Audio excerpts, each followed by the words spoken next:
Fala, seus humanos, que faz o JDZ. Mais um vídeo aqui. Hoje eu saí do banho, saí da escola, cheguei da escola mesmo, na verdade. E vou postar mais um vídeo. Eu tô comendo aqui. Meu Deus.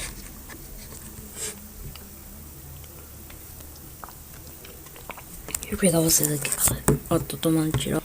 Quem não sabe é o Odinho, né? Esse que me deixa energia pra correr. Tal.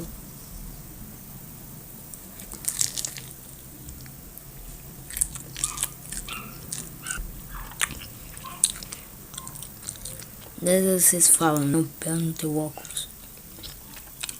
João.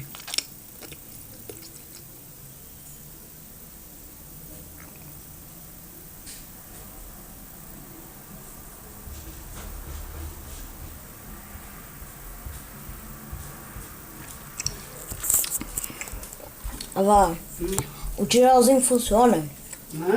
Hoje eu corri 4 vezes na quadra. Todos nós. Ah, que legal. Minha coxa ficou doendo. Na verdade, sabe o que aconteceu? Ela ficou dura. Dura feito pele. O quê? É o que ficou dura? O que ficou dura? Minha coxa. Tá. Avó, sabia que o meu cartão desamarrou e eu não parei de desamarrar.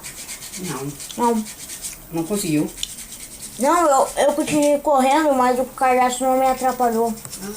Assim, ó, avó, se eu tivesse parado pra arrumar, a sua ia apitar assim, ó. E daí eu tinha que continuar correndo. É. Fui esperto e daí eu pensei. Gostoso. Gostoso. Tá. Come tudo, tá? Come tudo e daqui a pouco ela vai sair.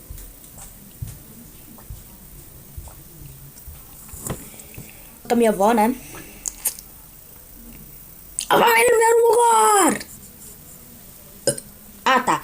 Aproveitar, deixa o seu like, se inscreve no canal, ativa o sininho.